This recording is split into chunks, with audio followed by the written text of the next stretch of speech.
nos van a perdonar el éxito. Pongo en su conocimiento oficialmente que he sido relevado como director de la Policía Nacional por así haberlo dispuesto el señor Presidente de la República. Acompaño las palabras del director nacional. También fui relevado. Muchas gracias por los servicios prestados. Le queremos agradecer los servicios prestados. Han generado dinamismo en la policía, trabajo, vocación de servicio, profesionalismo. ¿A usted le parece que Astesiano estaba para agarrar el teléfono y salir a cuidar, a controlar, a trabajar de más? Si hacía algo, era porque se lo pedían. General, cuando puedas te voy a joder. No ando en Montevideo, ando acá en Punta del Este con el jefe.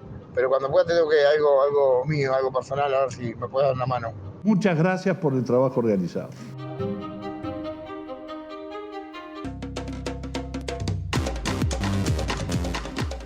Buenas, aquí está MBD Noticias, edición central, como siempre, en la pantalla de TV Ciudad. ¿Cómo andas, Natalia? Bien, ¿y tú, Martín? Todo bien. Un día cargadísimo de información. Muy cargado, sí. Tuvimos pista recién y nos metemos en eso, porque el ministro del Interior, Luis Alberto Heber, oficializó tres, cambios en la policía en una conferencia realizada este mediodía. Esos cambios en la cúpula policial dijo que responden a una nueva etapa orientada a consolidar, palabras textuales que usó, lo que definió como éxito y reafirmó que la decisión nada tiene que ver con otros asuntos. Sí, una hora después de esta presentación de Heber, se supo que Jorge Berriel, uno de los jerarcas destituidos, será imputado este viernes por la fiscal Gabriela Fossati, que está a cargo de la investigación del caso Astesiano. Este es uno de los temas, tendremos otros más adelante. Y de arranque queremos empezar a repasar los móviles de esta jornada aquí en MBD Noticias. Me voy a correr para poder recibir a nuestros compañeros en nuestra pantalla justamente. Y vamos al contacto entonces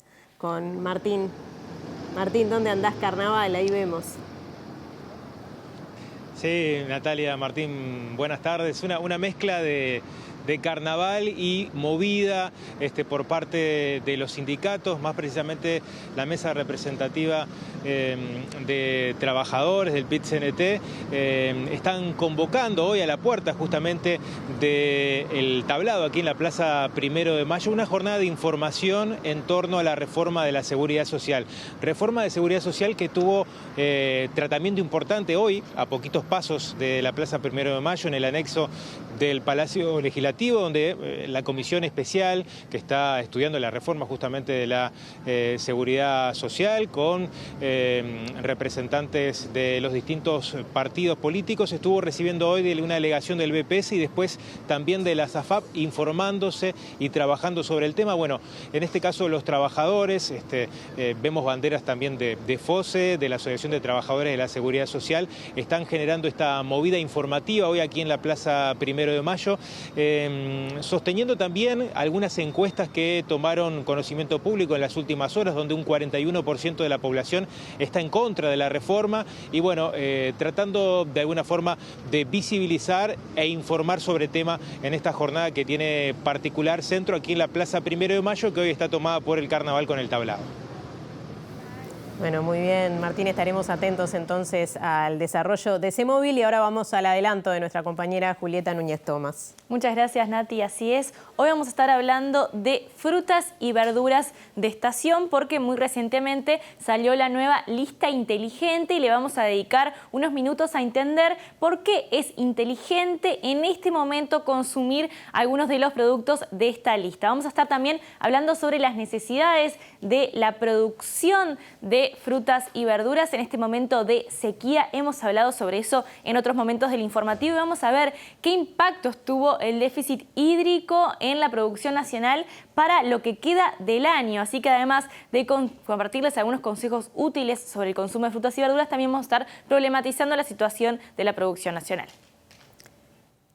Bien, atentos todos a esa información y les contábamos de los cambios que se anunciaron hoy en la cúpula de la policía. Vamos a ver qué se dijo. El ministro del Interior, representantes del Frente Amplio y de Cabildo Abierto y del sindicato policial hablaron.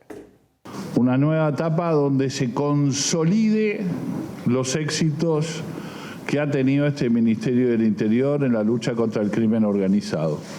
Hemos visto con mucha preocupación porque aquí se removieron el 1, 2 y 3 de la Policía Nacional, no por haber cumplido un ciclo, el ciclo de gestión, sino que los removieron por estar vinculados a círculos de corrupción pública. Nos enteramos por la prensa, nos generó un poco de sorpresa.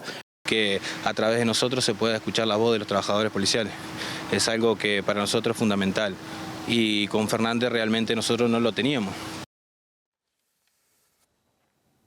Y empezamos con ese desarrollo informativo tan nutrido en esta jornada porque este viernes la fiscal Gabriela Fossati va a imputar al recientemente destituido como subdirector ejecutivo de la Policía Nacional, Jorge Berriel. Todavía no trascendieron cuáles serían los delitos que intentará tipificar Fossati. La magistrada a cargo del caso Astesiano consideró prudente aclarar que la audiencia de formalización fue convocada el 1 de febrero, es decir, una semana antes de que se conociera la noticia de la remoción de Berriel. Bueno, y ahora vamos a ver el momento en el que el ministro Luis Alberto Heber anunció estos 3 cambios en la cúpula policial y donde dijo que responden a una nueva etapa en la que intentará consolidar lo que definió como éxito. Sí, y en una rueda de prensa en la que no aceptó preguntas, dijo que estos cambios nada tienen que ver con otros asuntos.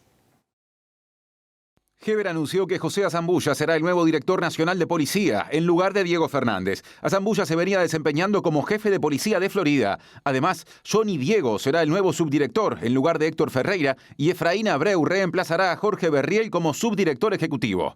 Con el presidente de la República, todos estos días, hemos estado evaluando la necesidad de generar una nueva etapa. Una nueva etapa donde se consolide los éxitos que ha tenido este Ministerio del Interior en la lucha contra el crimen organizado. Y a su vez se inicia una nueva etapa de consolidación y de profundización. Vuelvo a decir lo que he dicho en muchas conferencias de prensa. Nosotros, si bien venimos bajando, no estamos conformes todavía con los resultados que estamos teniendo. Queremos mejores resultados en cuanto a abatir la rapiña, abatir el hurto, abatir los homicidios, el abigeato y la violencia doméstica, que en algunos casos ha tenido incrementos. Vamos a saber más de algunos de los nombres tan mencionados de jerarcas salientes en las últimas horas. Bien, y para eso recibimos a nuestro compañero Diego Martini. Diego, adelante, te escuchamos con atención. Natalia Martín, ¿qué tal? Buenas tardes para ustedes, para todas y todos. Empecemos por lo que fueron estos cambios en la cúpula del Ministerio del Interior que se definieron en la jornada de ayer y que se transmitieron, se oficializaron en la jornada de hoy y ahí el ministro del Interior, Luis Alberto Heber, los anunciaba, simplemente para tenerlos en cuenta. José Azambulla, el nuevo director nacional de Policía, tiene 54 años, fue director de Policía Científica entre 2016 y 2020 y luego pasó a ser director de Policía de Florida. Estaba retirado y lo llevaron para ese cargo un año después de retirarse, casi en 2020. Luego, en el puesto número 2 estará Johnny Diego Sosa, que era el jefe de policía de Colonia, tiene 63 años, también era general de policía retirado y esto lo asumió este cargo en Colonia desde marzo de 2020, también había sido subjefe en la policía de Canelones. Y el número 3, el único que no estaba en la conferencia de prensa de hoy cuando el ministro los anunció, es Efraín Abreu, estaba de licencia y por eso no se encontraba presente en esta conferencia de prensa, quien fue subdirector nacional de Educación Policial y luego pasó a ser encargado de despacho en lo que es la educación policial, que es la escuela de los policías. Y acá justamente hay un dato que es relevante, que tiene que ver con que este cargo de Efraín, cuando pasó a estar en el despacho, se dio cuando el ministro Heber asumió en el Ministerio del Interior y el propio ministro Heber destituyó a Washington Curbelo. Washington Curbelo fue uno de los peritos que trabajó en lo que fue el homicidio de la madre del ministro Heber, un homicidio que se dio ya hace varios años, de Cecilia Fontana, que se dio tras un envenenamiento por una botella que le llegó por un obsequio. Y la pericia que hizo Washington Curbelo tiene que ver con una pericia dactilar por un mensaje que estaba escrito en una carta que le llevó, y Washington Curbelo no encontró elementos suficientes y desechó la investigación, es decir, la archivó. negó. Y ahí entró otro perito, que es Roberto de los Santos, quien pasa a ser ahora, y quien en él sí encontró algo relevante en esa pericia, quien pasa a ser ahora el nuevo director de la Escuela de Policías, mejor dicho, Dirección Nacional de Educación Policial, es justamente el nuevo director nacional. Y es uno de los peritos, como decíamos, que sí le dio importancia a este caso, en el caso de la madre del ministro Heber. Pero veamos acá en esta placa algunos de los nombres que se manejaban de los policías que salieron, ¿no? Lo vemos a Alejandro Astesiano y vemos a Jorge Berriel y también a Héctor Ferreira, número 2 y número 3 de la Policía Nacional. Ambos indagados por la fiscal Gabriela Fossati. Héctor Ferreira, ¿qué pasó con Héctor Ferreira? Renunció a su cargo. Para tenerlo en cuenta y para recordar, Héctor Ferreira aparece en varios chats con Astesiano y quizá posiblemente recuerden uno en el que Astesiano le solicitaba ayuda a Ferreira para tratar un tema que tenía que ver con violencia doméstica que sufría su hija, que sufría la hija de Astesiano, y Héctor Ferreira le solicitaba información sobre el ex novio de su hija, con información celular, fotos, páginas de internet que él tenía, Twitter, cuentas de Facebook, para investigarle todo, según decía Ferreira. Y también Ferreira se había referido al senador Alejandro Sánchez como lacra, sorete, HDP, esos fueron algunos términos que había utilizado Ferreira en algunos chats. Ferreira, luego de eso, ya hace unos cuantos meses renunció a su cargo como número 2 de la policía. Y el otro es Jorge Berriel, quien termina siendo desplazado de su cargo, pero sigue en funciones. Jorge Berriel, hasta el 28 de febrero, al menos, el número 3 de la policía sigue en su cargo. Para tener en cuenta, los chats que tenía Berriel con Astesiano son varios. Hoy, esta semana, conocimos lo que fue el chat con Berriel a propósito del seguimiento a Marcelo Abdala, presidente del PIT-CNT, investigándolo, averiguando su paradero tras un accidente que tuvo. Recordemos más atrás una información que le solicitó Astesiano a Berriel por una fiesta del Partido Nacional, de los jóvenes del Partido Nacional, tras el triunfo en la campaña del no, en la que una joven denunció haber sido violada, y Jorge Berriel le enviaba el parte policial a Alejandro Astesiano con datos muy sensibles, entre ellos los nombres de la víctima. Esos son algunos de los casos en los que Berriel aparecía con los chats con Astesiano. Pero veamos en este tape algunos de los audios en los que aparecen tanto Berriel y Ferreira en los chats con el propio Alejandro Astesiano. Capaz que el hombre, como no tiene confianza conmigo, ¿viste? No nos conocemos, no quiere, yo qué sé, no se quiere abrir, pero es confianza del loco Amaro.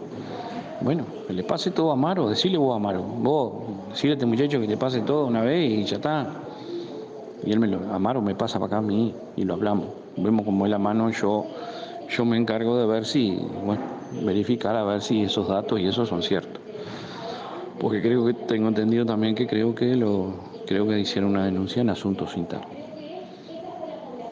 Dale, por eso es que lo tenemos que manejar medio con cuidado también, capaz que el hombre por eso está medio restringente, ¿no? Pero, atendeme, yo lo único que preciso es la fecha, nada más. La fecha, el número de denuncia y los nombres. Si eso se lo dé a Amaro, se lo dé al loco Amaro, el loco Amaro me lo tira para acá y ya está. Cuando vas y le pedís testimonio, todo el mundo saca el cuerpo y nadie vio nada. Después, para salir a despotricar y bocinar por las redes, eso está todo pronto, pero para declarar ninguno. Bueno, Diego, ¿y quiénes quedan de los que dependen del director de la Policía Nacional? Bien, un detalle más, lo escuchamos a Jorge Berriel a propósito de declarar. Jorge Berriel va a tener que declarar en la audiencia que tiene el próximo viernes, que está fijada para el próximo viernes por la fiscal Gabriela Fossati, una audiencia de formalización. En este caso no es un testimonio, sino que es una audiencia, estará con su defensa y estarán frente a un juez en la que, posible abuso de funciones puede ser una de las causas que se le imputen a Jorge Berriel. Un caso más, porque lo tratamos acá en MB Noticias, porque dimos la noticia, tiene que ver con que Jorge Berriel es quien averigua el paradero, o mejor dicho, el destino de un viaje de Lorena Ponce de León, expareja del presidente de la República, cuando Astesiano se lo consulta. Le dice, lo único que sé es que viaja a determinada hora y tiene que estar en el aeropuerto a determinada hora, y es Jorge Berriel el que le pasa toda esa información, así que el próximo viernes será una audiencia de formalización para Jorge Berriel. Un detalle nomás de estas dos personas, Héctor Ferreira, Jorge Berriel. Henry de León era el otro indagado, pero la fiscal Fossati ya archivó la causa.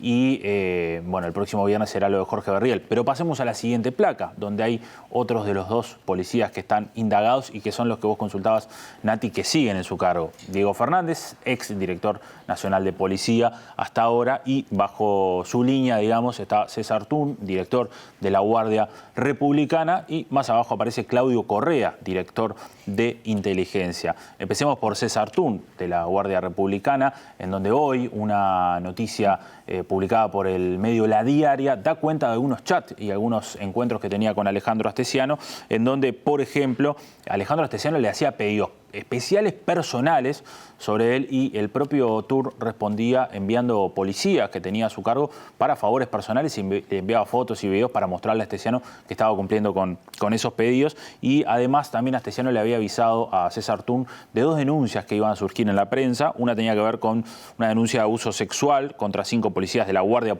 Republicana, que fue publicada por La Diaria, y la otra tenía que ver contra unos policías de la Guardia Republicana que tenían caballos y que daban clases particulares, caballos obviamente de la Guardia Republicana, y César Tun también es otro de los indagados por la fiscal Fossati. Y más abajo vemos a Claudio Correa, director de inteligencia. Recordemos, el 25 de septiembre, la calle Pou regresa de sus vacaciones de Costa Rica con Alejandro Astesiano, y cuando llegan a Suárez y Reyes, Claudio Correa es quien le notifica que va a ser detenido Alejandro Astesiano, y es quien le da la noticia de que Alejandro Astesiano va a ser detenido.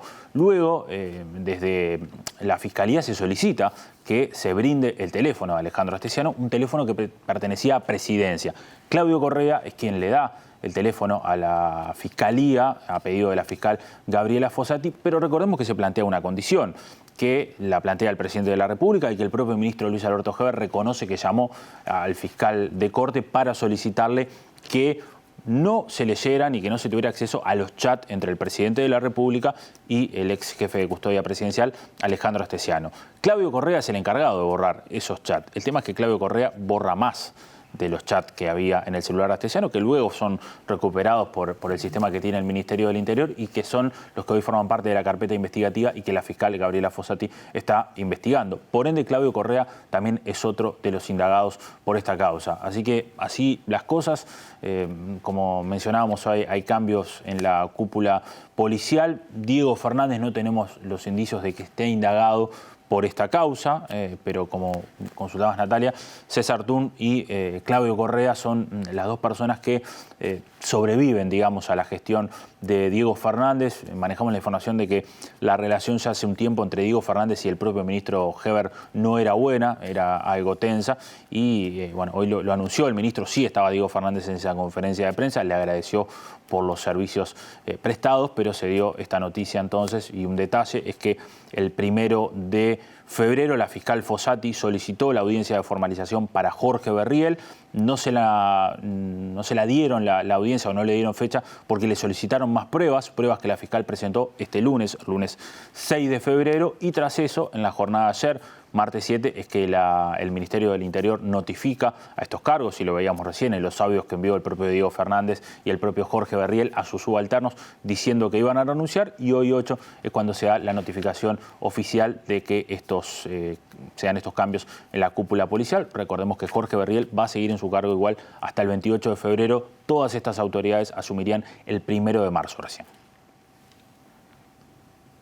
Y ahora más información. El senador frente amplista Charles Carrera dijo que todos estos cambios recién repasados por Diego están vinculados a que se trata de ex jerarcas ahora que han estado relacionados con círculos de corrupción pública y también con el caso Astesiano. Agregó que hay una crisis de credibilidad de las autoridades políticas del Ministerio del Interior. Hay una crisis en materia de seguridad y convivencia, hay una crisis en materia de confianza de las cúpulas de la Policía Nacional. Hay un tema de credibilidad de las autoridades del Ministerio del Interior. No son creíbles autoridades cuando únicamente remueven a los mandos policiales y las autoridades políticas no asumen la responsabilidad que le compete en estos casos. Porque existió Astesiano porque alguien lo puso allí, le dio poder.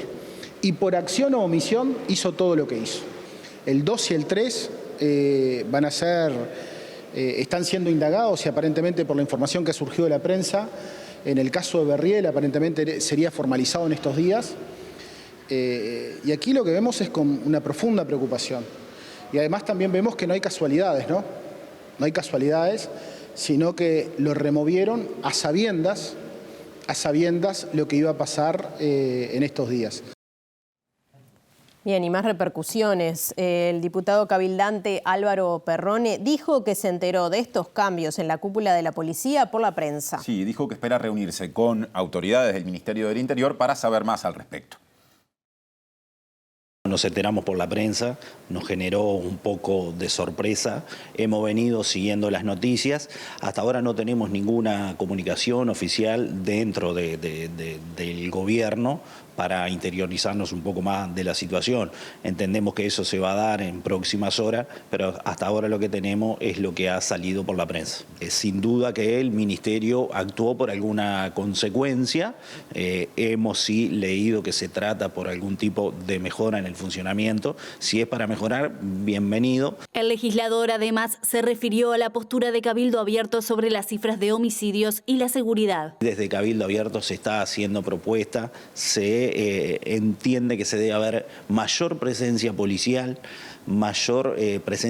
de cercanía, más comisaría, y que la policía esté en el territorio, porque hace pocos días, voy a repetir una frase que nos decía uno de nuestros asesores: no se puede controlar y vigilar lo que no se conoce. El Sindicato Policial de Montevideo valoró positivamente estos cambios. Hablamos de hecho con Nicolás Montes, que es delegado de ese colectivo. Quien señaló que con Diego Fernández no había diálogo y que, en cambio, su sustituto en el cargo, el recién anunciado como director nacional de policía, se ha mostrado receptivo. Quien asume ahora como el director nacional cuando fue jefe de Florida, él se mostró dispuesto a escuchar la voz de los trabajadores a través del sindicato. Tenemos la esperanza de que, bueno, ahora cuando se hagan los cambios y asuma, poder reunirnos, hablar con él y, bueno, que el sindicato siempre trabajó mediante el diálogo. Nosotros lo que necesitamos es tener diálogo para poder solucionar y que a través de nosotros se pueda escuchar la voz de los trabajadores policiales. Es algo que para nosotros es fundamental. Y con Fernández realmente nosotros no lo teníamos. Muchas veces cuando nosotros acudimos al diálogo no tuvimos respuesta y tuvimos que acudir a las autoridades de la cúpula del Ministerio para resolver esas problemáticas que para nosotros siempre son importantes. Consultados al respecto de la propuesta del ministro Luis Alberto Heber de atender la problemática de las guerrillas entre las bandas de narcotráfico con ex reclusos, desde el sindicato desconocen el plan en detalle de la propuesta.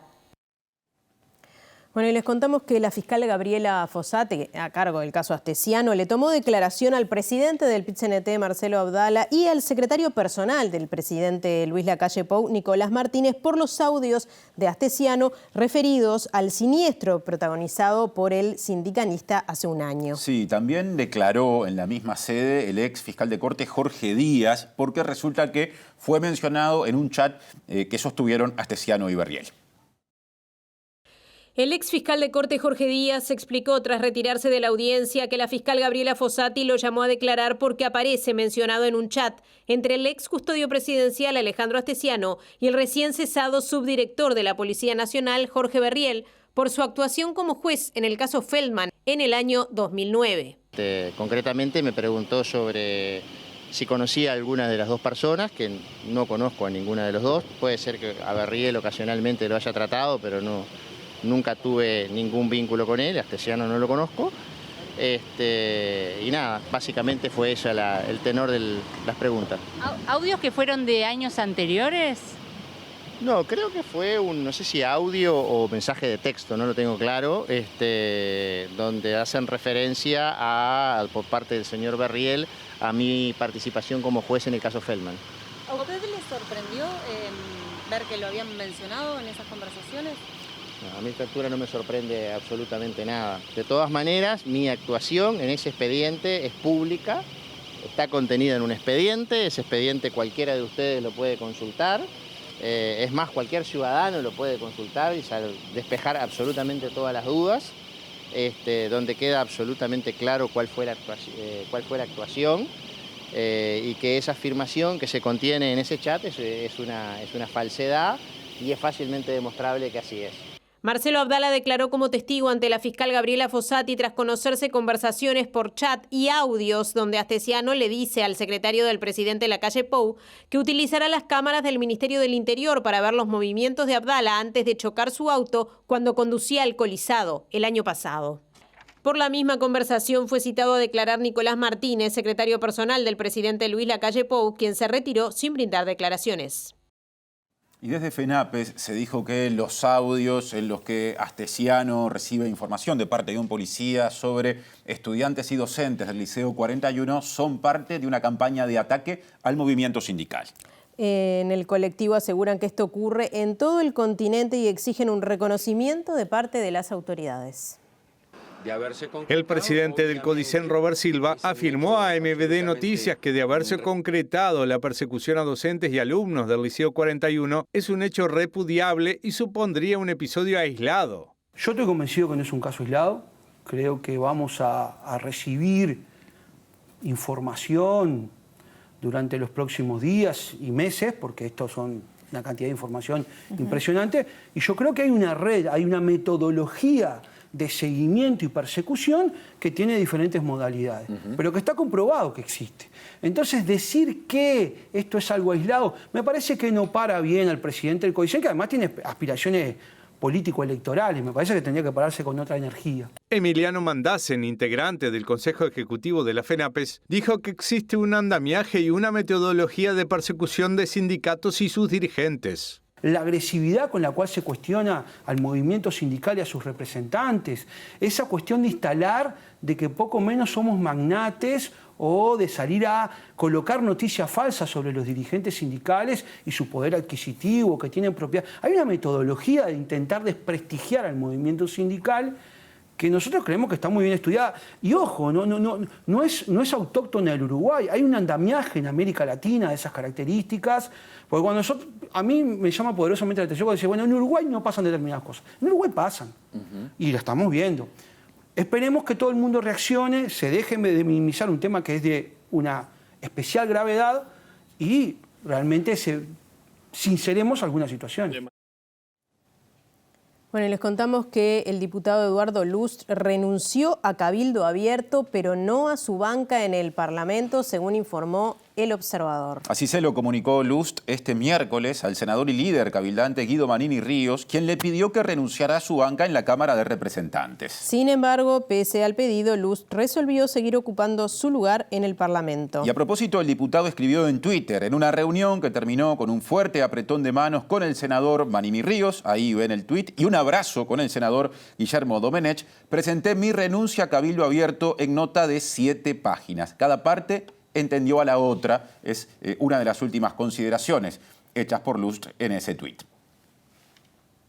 Bueno, y pasamos a otro asunto. El senador Frente Amplista Mario Vergara destacó la decisión de la justicia de volver a examinar la denuncia por la concesión de la terminal de contenedores del puerto de Montevideo. Claro, a pedido del Frente Amplio, ahora el caso volverá a estar en Fiscalía, donde lo tendrá, digamos, dentro de su accionar la fiscal, en este caso Silvia Porteiro.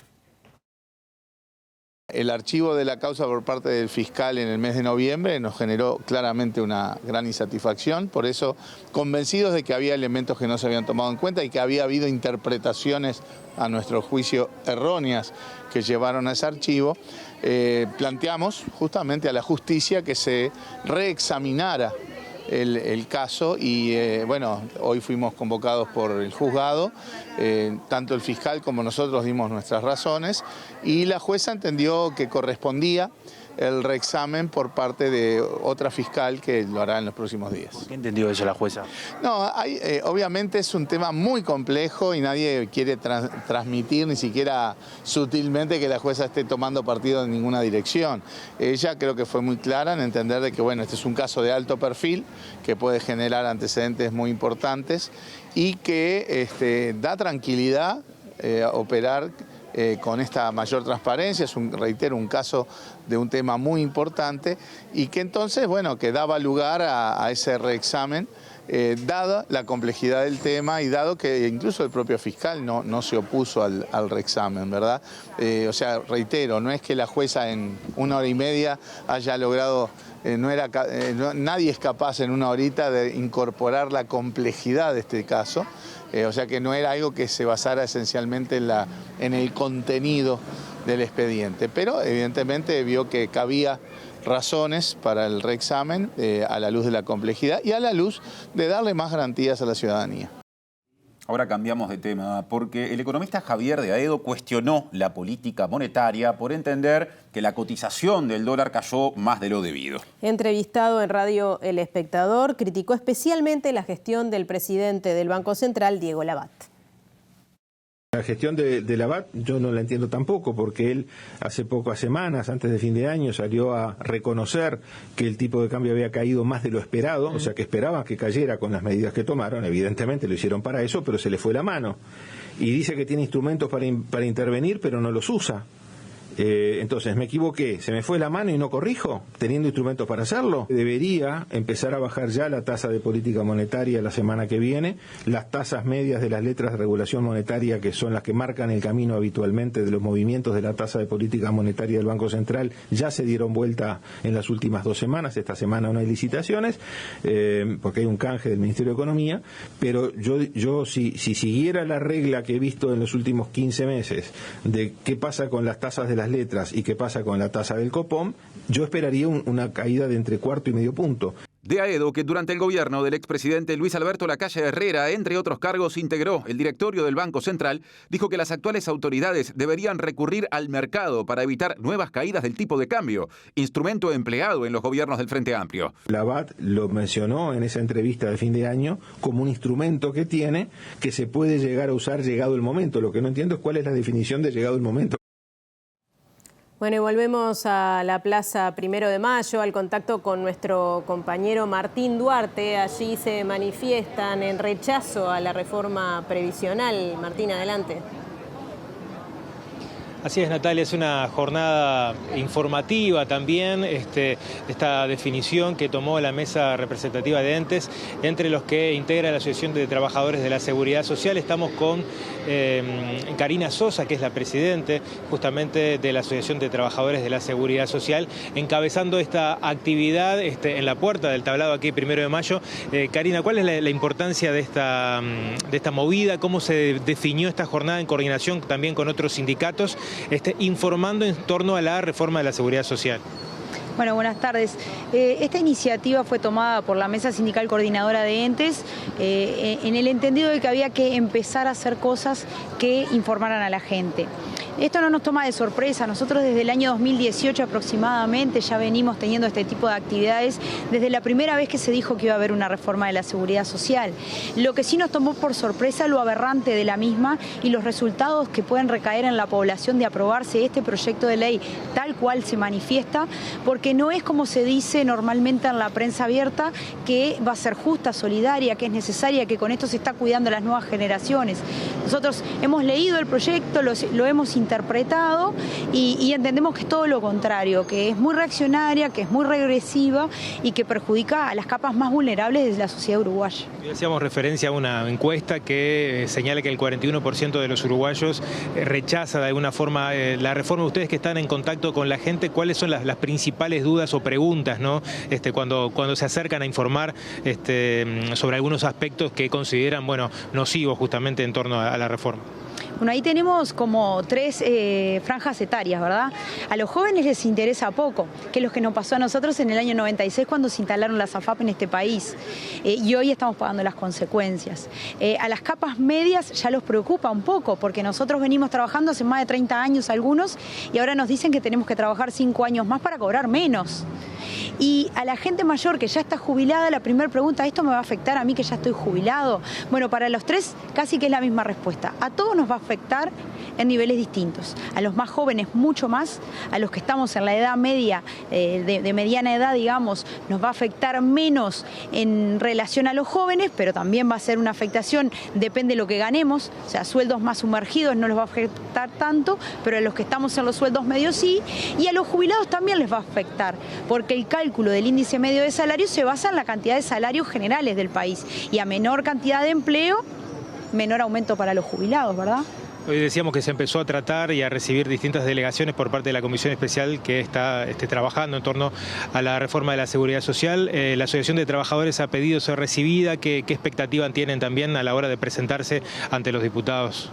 Expectativas no tenemos, voy a ser bien sincera en esto, porque nosotros hemos ido a la comisión de expertos cuando inició su trabajo, presentamos un documento como un proyecto alternativo que contempla tanto las generaciones de ancianidad como de niñez, que contempla también la tasa de natalidad, la migración, las formas de trabajo, las nuevas formas de empleo, que habla mucho sociológicamente de cómo está compuesto nuestro país y cómo se podría eventualmente promover una seguridad social para todos y todas con justicia social, y no tuvimos respuesta.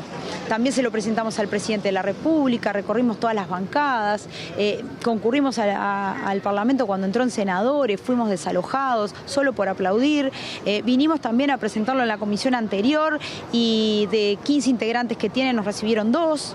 Tampoco nos hicieron ninguna pregunta. Así que nosotros seguimos transitando los caminos del diálogo. El problema es que del otro lado es una caja de resonancia que no tiene eco, ¿verdad? Consultaba a propósito fuera del aire de la postura de Cabildo Abierto, diputados que no asistieron a esta comisión previa a la jornada de hoy, marcando o desmarcándose de alguna forma con la postura del gobierno. ¿Qué opinión tiene? Es una posición, si se quiere, bastante populista, ¿no? Porque en definitiva yo leí una nota ayer que hablaba de la SAFAP y concuerdo 100% con lo que dicen estos integrantes del Parlamento. Ahora, la pregunta del millón sería, ¿cómo uno pauta un acuerdo con otros partidos y dice que sí va a ir por todo y no conoce los contenidos? Eso es lo que hace un poco de ruido, ¿verdad? Porque cuando se hace una coalición para ganar la gobernanza de un país, se tiene que tener amplio conocimiento de todos los temas. Por lo visto no lo tenían muy claro, porque si no ahora no estarían despertándose tantas dudas al momento de tener que realmente poner todo sobre la mesa, ¿verdad? Karina, por último, ¿cómo continúan estas movidas? Hoy decíamos, están situados aquí en el tablado, informando a la gente, entregando volantes, en coordinación con FOSE, que también tiene su movida con el proyecto Neptuno en particular, pero bueno, ¿está previsto llegar a otros departamentos del país? Nosotros hemos recorrido todo el país informando, ya venimos en una dinámica y en una gimnasia que la tenemos bien instalada. Lo que sí es claro que la gente no tiene todavía la cabalidad de la información como para tomar una decisión respecto de esto. Y hay que decir que hay cosas que son muy importantes y otras que no son tan trascendentales. Acá la única forma de delimitar esta reforma de la seguridad social, que no está lo que es un recorte de jubilaciones y pensiones básicamente, es eliminar la SAFAP, porque ese es el caballito de batalla y el fuerte que tiene esta ley. Por lo tanto, la Mesa Sindical Coordinadora de Entes, que es generadora de rentas generales, justamente para solventar la parte que le falta a la seguridad social, además de los aportes de los trabajadores y los patrones y los 7 puntos del IVA, que también los pagamos nosotros como ciudadanos, la Mesa Sindical lo que hace es tener un plan propio, ¿verdad? ¿Por qué? Porque hay que defender a las empresas públicas, porque es de ahí de donde salen los recursos para solventar todos los gastos de la sociedad uruguaya en educación, en salud, en seguridad social y en todos los aspectos que tienen relacionados los derechos humanos fundamentales que están consignados en la Constitución de la República y que hay que defenderlos de alguna forma. Bueno, Karina, muchas gracias por estos minutos para MBD Noticias, es muy amable. Las gracias a ustedes. Bueno, compañeros, por aquí vamos cerrando. Ellos van a seguir informando en esta actividad que se va a extender a lo largo del comienzo de la actividad carnavalera aquí en la Plaza 1 de Mayo. Presenta Mercado Agrícola de Montevideo, en el corazón de un barrio donde late la ciudad. Mercado de Historias. Mercado de Historia. Y ahora el informe de esta jornada. Los beneficios de la canasta inteligente. ¿Qué es esto, Julieta?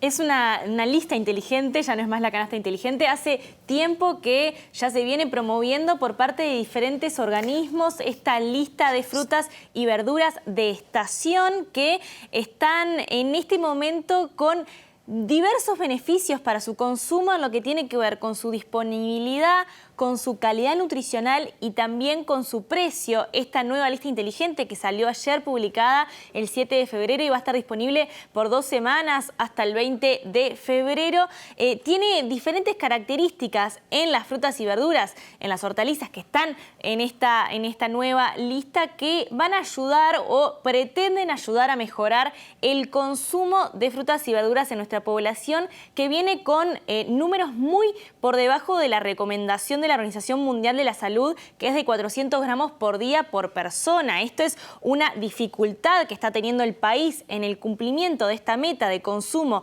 de frutas y verduras, y es por eso que desde diferentes organismos, el Ministerio de Ganadería, Agricultura y Pesca, el Ministerio de Salud Pública, la Intendencia de Montevideo mediante la Unidad Agroalimentaria Metropolitana, la UAM, vienen publicando desde hace ya bastante tiempo lo que era la canasta inteligente, ahora la lista inteligente, para orientar a la población hacia qué frutas y verduras es bueno consumir en este momento. Además de publicar el número de 9 frutas y verduras que están en momento de estación, en un buen momento para ser consumidas, también esta lista tiene recomendaciones de cómo manipularlo, en qué recetas utilizarlo y también, bueno, cuál es el estado de conservación, cómo almacenar estas frutas y verduras. Vamos a, sin más, pasar a escuchar a Pablo Pacheco, encargado del área de desarrollo de la UAM, explicar los beneficios de consumir las frutas y verduras que están en estación.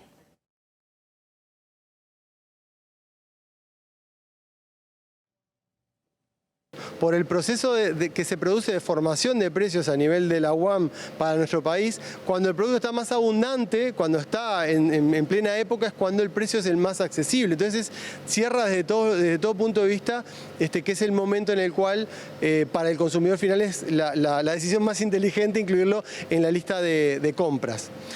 Nosotros lo que fuimos viendo y anteriormente a llegar a este producto de comunicación, que es la lista inteligente, en su momento la canasta inteligente, era que el consumidor uruguayo había ido perdiendo la noción de la estacionalidad de los productos.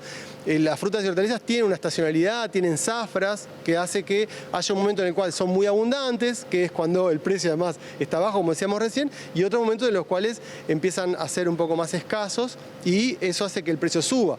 Y el no entender y no saber mucho de cómo es que iba produciéndose esos ciclos y esas zafras, que además para cada producto son diferentes, hacía que se generara a veces esa sensación de que todo está caro, y de alguna forma nos pareció que era interesante hacerle llegar al consumidor final ese dato de que, bueno, en este momento es cuando tenés que salir a buscar tal producto porque es que está abundante, y con esa otra contraparte, digamos, de que además generalmente cuando el producto está más abundante es cuando es el mejor aporte nutricional. Bueno, queremos saber, Julieta, ¿cuáles son las frutas y verduras que conviene consumir en este momento? Vamos a pasar a verlas en pantalla. Yo sé que están esperando el informe desde que hicimos el adelanto para salir corriendo a la verdulería a comprarlas. Están acá. Estas son las 9 elegidas para las próximas 2 semanas para el consumo. Les vamos a contar, además de cuáles son, algunas cuestiones de cada una de ellas que nos resaltaban desde la UAM. Estuvimos viendo además ejemplares de cada una de estas frutas y verduras allí que se veían en muy buen estado, con muchas ganas salimos con muchas ganas de consumirlas. Así que empezamos por el higo. ¿Por qué? ¿Por qué empezamos por el higo? Bueno, porque es un producto que no es muy común verlo en la lista inteligente y por eso es que llama la atención, pero estamos en el momento, el mejor momento para consumir el higo es cuando el higo está más rico y es en febrero y marzo el momento en el que se puede ver en mayor abundancia, así que allí va en esta lista inteligente la recomendación de consumir higo. También tenemos aquí a la uva moscatel. Es el momento de la uva moscatel. Vayan a buscarla porque está en este momento más dulce que nunca y además vamos a estar hablando en unos momentos de la sequía, pero una de las consecuencias de la sequía es que, por ejemplo, la uva moscatel esté más concentrada en su sabor y se encuentre más rica. También les comentábamos la importancia del ajo, el ajo que es de cosecha reciente, se cosechó en los últimos meses y que es muy saludable y por eso eso está en esta lista inteligente que además tiene una conservación bastante larga en el hogar, así que lo pueden comprar en este momento que es de cosecha reciente y tenerlo por varios meses en su casa y que, como decíamos, tiene varios beneficios para la salud. También están la berenjena y el zucchini, que en este momento se encuentran con mucha disponibilidad en el mercado y eso ha hecho que su precio esté más accesible. También está la pera Williams. Esta es la pera más dulce, la que la población uruguaya espera consumir en este momento, así que si está, vayan a buscarla. Hay algunas cuestiones asociadas también a la sequía y cómo esto puede afectar a la producción de este tipo de peras, pero en este momento la producción está bastante bien, así que pueden ir a buscar la pera en esta variedad Williams. Por último tenemos al choclo, que se encuentra en este momento en un muy buen momento para ser consumido. Está con buena calidad y con buen precio porque hay oferta en este momento. También nos mencionaban la importancia de ayudar a los productores de choclo consumiendo y generando mayor movilidad del choclo en el mercado. Y el melón, que se encuentra, al igual que otras frutas que mencionábamos recién, en un buen momento para su consumo, vinculado a lo dulce que está y a la concentración de sabor que tiene en este momento. ¿Y cómo impacta la sequía en frutas y verduras? Bueno, Martín, esto es un tema que no podemos evitar hablar cuando hablamos de frutas y verduras porque ha sido el gran tema del verano 2023 y lo veníamos adelantando además desde hace ya bastante tiempo en finales de 2022. Lo que nos mencionaban desde la Unidad Agroalimentaria Metropolitana, la UAM, es que en este momento no se están pudiendo ver ahora en este momento no se están pudiendo ver las consecuencias de la sequía, es decir, lo que sucedió en diciembre y enero no fue impactado, o muchos de los productos que están en esta lista inteligente no fueron impactados por la sequía aún, porque se cosecharon en esos meses, entonces el proceso de crecimiento de estas frutas y verduras no recibieron, bueno, ese perjuicio tan importante que ha tenido el déficit hídrico en nuestro país, pero es algo que vamos a ir viendo, sí, en los siguientes meses y que además van a impactar con bastante fuerza porque esta sequía, este déficit hídrico estuvo teniendo en los momentos de mayor calor, de mayor temperatura, sus consecuencias más graves. Y esto obviamente va a impactar en la producción nacional para el resto del año. Lo que nos mencionaban es que algunas cosas que pueden llegar a suceder es el menor tamaño en algunas frutas y verduras. Esto obviamente es malo en términos de la manipulación de esto, de la conveniencia o de la comodidad para la manipulación, pero es importante decir que no afecta otras características, otras cualidades de frutas y verduras, así que por eso hay una insistencia particular en seguir consumiéndolas a pesar de que sean chicas, porque como decíamos recientemente, el sabor sigue siendo muy bueno y eso es algo que vamos a ya ver en los productos que se encuentran en esta lista inteligente. Si la situación se complica mucho en lo que tiene que ver con la sequía y la producción de frutas y verduras, puede ser que empiecen a aparecer algunas políticas de importaciones de algunos de estos productos. Nosotros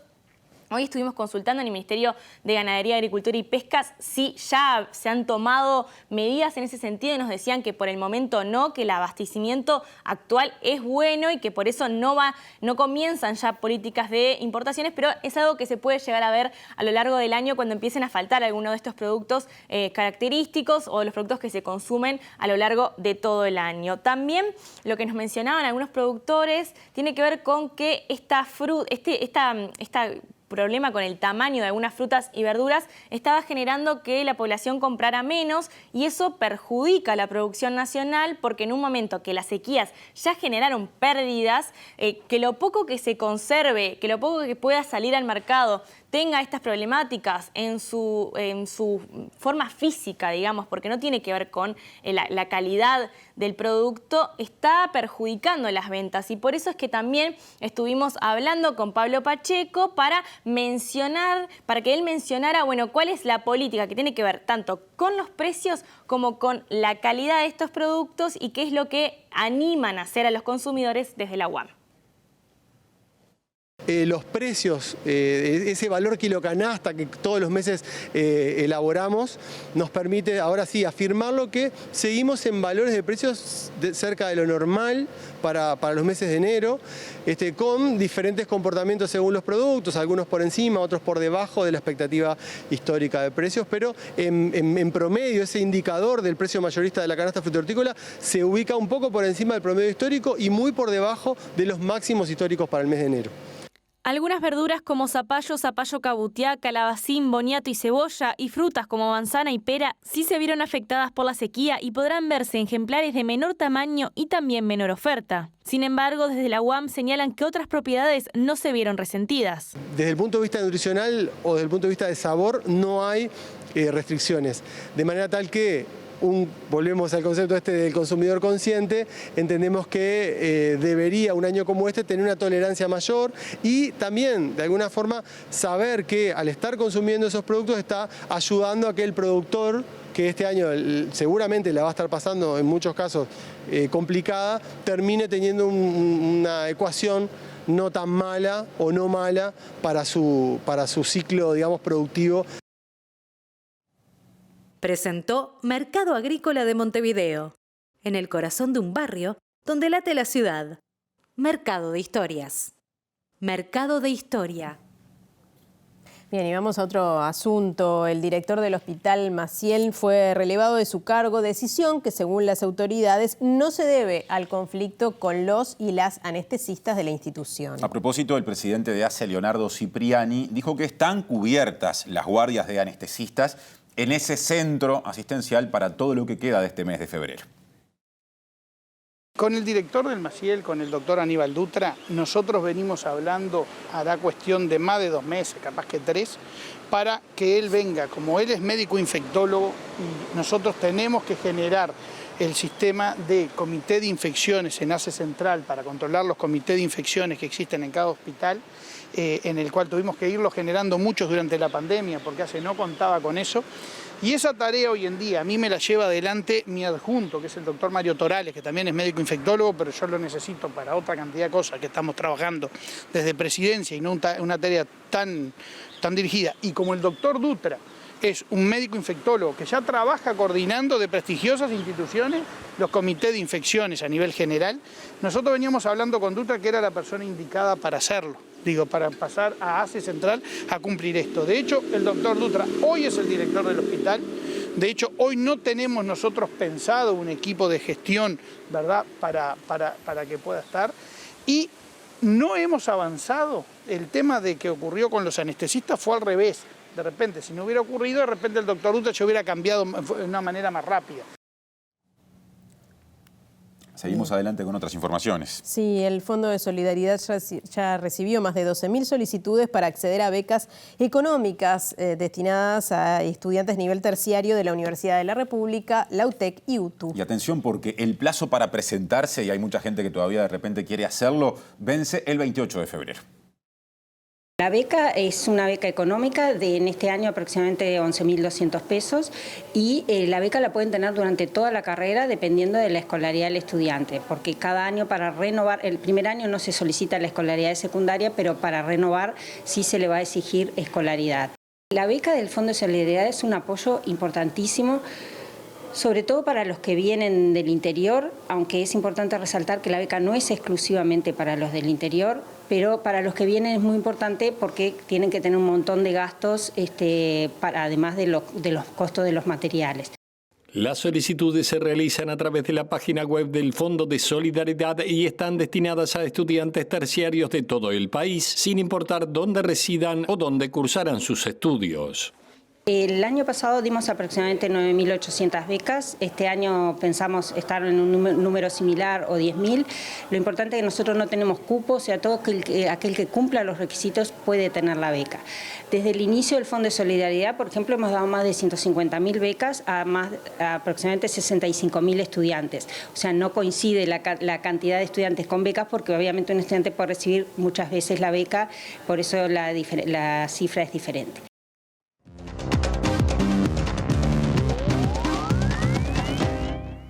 ¿Qué tal? Buenas tardes. Bienvenidos al capítulo internacional. A medida que avanzan las horas, se extinguen las posibilidades de seguir encontrando gente con vida en Siria y en Turquía a raíz de los terremotos. Ya son más de 12.000 los muertos y la situación sigue siendo desesperante. No solamente porque hay muchas zonas donde todavía no ha llegado la ayuda, sino porque las condiciones climáticas son tremendas, 6 grados bajo cero, y eso impide que naturalmente las tareas de rescate se vean favorecidas, aunque sea por algo. ¿Hay pequeños milagros? Sí, hay. Lamentablemente no alcanzan porque el número de muertos va a ir increciendo. Tanto en Turquía, donde se está protestando por la falta o la lentitud que ha tenido el gobierno, como en Siria, donde además de la guerra, ahora esto.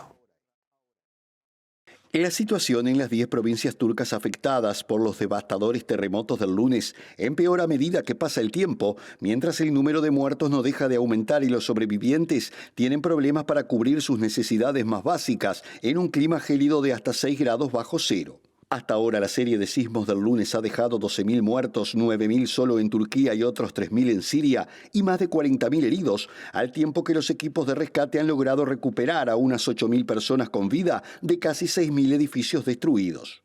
48 horas después del terremoto, los periodistas turcos que informan desde las ciudades más afectadas coinciden en que hay cientos de edificios derrumbados donde no ha llegado ningún tipo de rescate y la gente suplica por ayuda. En momentos en que crece la ira por lo que los afectados consideran una respuesta lenta por parte de las autoridades, el presidente turco Recep Tayyip Erdogan arribó en las últimas horas a la ciudad de Pasarsik, epicentro del terremoto y ubicada en Hatay, la provincia más perjudicada por el sismo, en la primera visita a la zona desde el desastre. En otro orden, la Secretaría General de la ONU pidió este miércoles a los países del Consejo de Seguridad que estudien la posibilidad de autorizar el uso de más cruces fronterizos en la zona del noroeste de Siria bajo control opositor, con el fin de acelerar el suministro de ayuda, ya que muchas zonas de ese país que lleva 12 años de guerra civil siguen sin acceso debido a la destrucción en vías de transporte, destacó hoy la representante de la Organización Mundial de la Salud en el país, Iman Yankiti.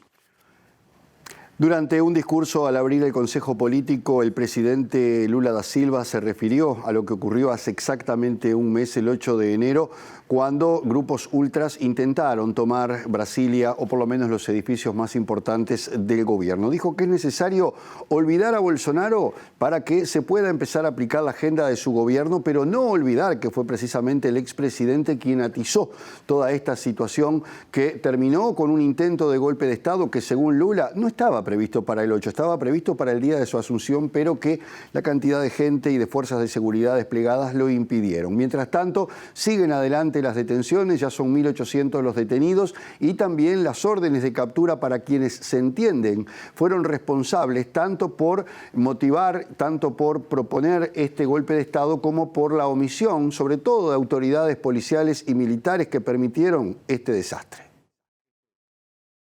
Durante un discurso al abrir el Consejo Político, una instancia de diálogo entre el Poder Ejecutivo y el Congreso, Lula da Silva afirmó que se van a superar los escollos que se van presentando y que es mejor olvidar a quien gobernó el país hasta el 31 de diciembre, pero que lo que no se puede olvidar nunca es el intento de golpe del 8 de enero, que tal vez iba a ser el primero y que no lo hicieron por la cantidad de gente que había en su asunción.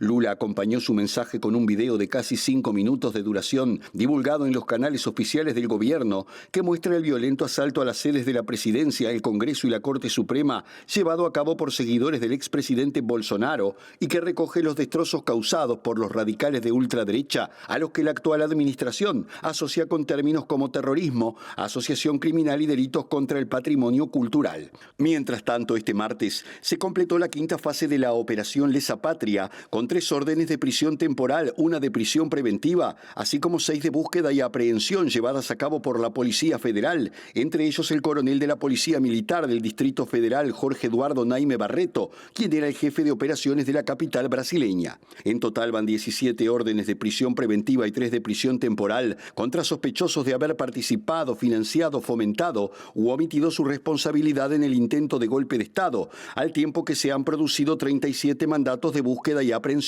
Desde el día del intento del golpe fueron arrestadas más de 1.800 personas y más de un tercio de ellas permanecen detenidas, aunque todas siguen respondiendo ante la justicia por diversos delitos, como abolición violenta del Estado Democrático de Derecho, golpe de Estado, daño calificado, asociación criminal, incitación al crimen y destrucción de bienes protegidos.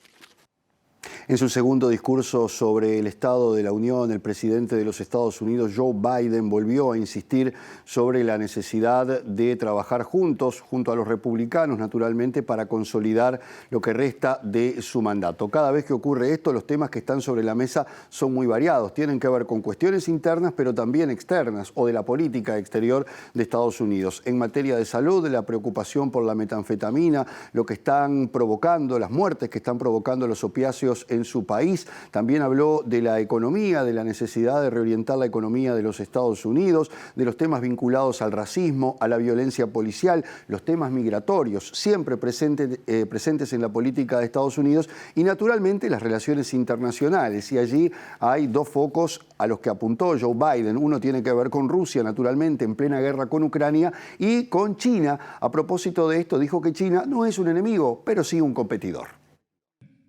Frente a un Congreso dividido, el presidente Biden pronunció un discurso de más de una hora para hacer un balance a mitad de su mandato y presentar sus objetivos y proyectos de ley, al tiempo que animó a los estadounidenses a seguir creyendo en el progreso y en el valor del país, ya que, según sus palabras, el Estado de la Unión es inquebrantable e indestructible. Al inicio de su discurso, el mandatario llamó a los republicanos que controlan la Cámara de Representantes a trabajar juntos en los futuros proyectos de ley, con los que busca garantizar distintos derechos como la educación, la sanidad para todos, limitar la violencia policial y el porte de armas o fortalecer la industria norteamericana. Con respecto a temas económicos y fiscales que ocuparon gran parte de su discurso, Biden recordó que la actual tasa de desempleo es la más baja en 50 años, al tiempo que elogió la recuperación de la economía del país, aunque el desafío que enfrenta será mantener la financiación del gobierno elevando el límite de la deuda federal para este verano, mientras que los republicanos se han mostrado inflexibles en que debe hacer concesiones en materia de gasto. En términos de política migratoria, Biden pidió al Congreso que apruebe su reforma o que al menos facilite una vía a la ciudadanía a los llamados soñadores, los jóvenes indocumentados que llegaron a Estados Unidos siendo niños, e hizo referencia a la violencia policial y también a la violencia racial en el país. En cuanto a la política exterior, Biden aseguró que Estados Unidos es aliado de Ucrania e instó a seguir apoyando a este país en la guerra en su territorio y advirtió que si China amenaza la soberanía de su país, no quedaría sin respuesta, aunque calificó a ese país de competidor, pero no de enemigo. Pero hay más después de la pausa.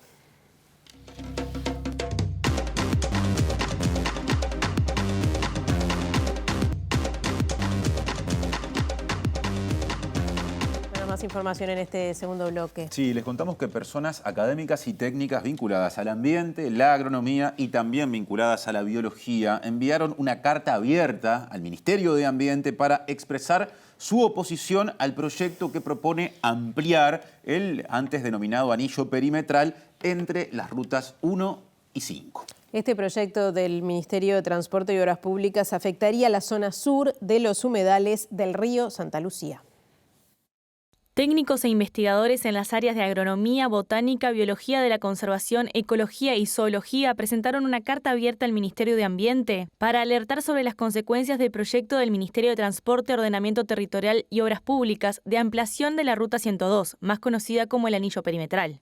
Señalan que la obra, que según el ministro José Luis Falero descongestiona la Ruta 5, ordena el tránsito, mejora la fluidez vehicular y reduce distancias, generaría graves impactos ambientales. Varios de los firmantes tienen experiencia de investigación en los humedales del río Santa Lucía y ecosistemas asociados y sugieren que el proyecto sea rechazado o relocalizado. Según los especialistas, el proyecto afectaría negativamente una zona ecológica clave del cinturón verde del área metropolitana de Montevideo. Además, puntualizan que dentro de esta zona se afectaría en particular un área protegida departamental, el Parque Natural Humedales de Santa Lucía, que está integrada a un área protegida nacional. Los expertos también alertan que de establecerse el proyecto también se verían perjudicadas algunas de las principales actividades productivas tradicionales del área, como la granja, la huerta, la vitivinicultura, la fruticultura y otras más recientes como el turismo rural y la naturaleza del área. La carta rechaza de plano lo sugerido por el Ministerio de Ambiente en el informe del proyecto, que aporta que la obra se realizaría en 3 años y que los impactos ambientales serían moderados o afectarían muy parcialmente el ambiente. Y Montevideo volvió a ser el principal destino turístico del país durante 2022. Sí, el director del turismo de la Intendencia de Montevideo, Fernando Amado, se mostró satisfecho con justamente el movimiento turístico del año pasado y dijo que al final de esta temporada habrán llegado a la capital 149 cruceros. En primer lugar, sin duda el 2022 o sea, que es de lo que tenemos datos cerrados, es una temporada sin lugar a duda de repunte, y de repunte yo diría progresivo. O sea, el segundo trimestre fue mejor que el primero, el tercer trimestre fue mejor que el segundo, y el cuarto trimestre fue el que recibió, digamos, comparado con 2019, pre-COVID, la menor distancia, digamos, en lo que tiene que ver con éxito de la temporada turística, siendo 19% menor que la del 2019. Entonces, el 2022 yo creo que fue de apertura y reafirmación de esa recuperación turística. Estamos felizmente transitando una temporada excelente desde el punto de vista de cruceros. Ya al 31 de enero tuvimos 80 escalas, tenemos pendientes 69 más, o sea que están previstos 149 cruceros a lo largo de toda la temporada. Estamos en días en donde hay 3 cruceros, ustedes lo ven, o sea, el movimiento que se genera no solo en la Ciudad Vieja y aledaños, sino una cantidad de gente que también, cruceristas que compran un paquete ya a bordo y se suben en los ómnibus que hacen cola aquí los días de crucero y van a bodegas, van a lugares de compra, van a lugares históricos, a tours, etcétera. Eso es realmente una rama turística para Montevideo fundamental. Y aquí estamos cantando la retirada, Natalia. Sí, ¿cómo no van a elegir Montevideo, ¿no? Como destino turístico con estos atardeceres? Preciosa imagen la que tenemos realmente para acompañar el repaso del pronóstico del tiempo elaborado por Inumet, que ahí empezamos a ver. Mañana jueves 9 de febrero, 20 grados de mínima, 31 de máxima, cielo algo nuboso, no hay pronóstico de lluvias importantes por lo menos. Parecido a lo que se espera ocurra pasado mañana, viernes 10 de febrero, en capital y cercanías, mínima 20 grados, máxima 33. Y el sábado 11 de febrero, mínima 21 grados, máxima 34, atención con el calor y cielo algo nuboso. Estamos llegando al final, ya viene el lado B a la pantalla de TV Ciudad. Sí, los invitamos a quedarse en TV Ciudad porque después también está Mira Montevideo y nosotros nos reencontramos mañana a las 19 horas. Que pasen lindo.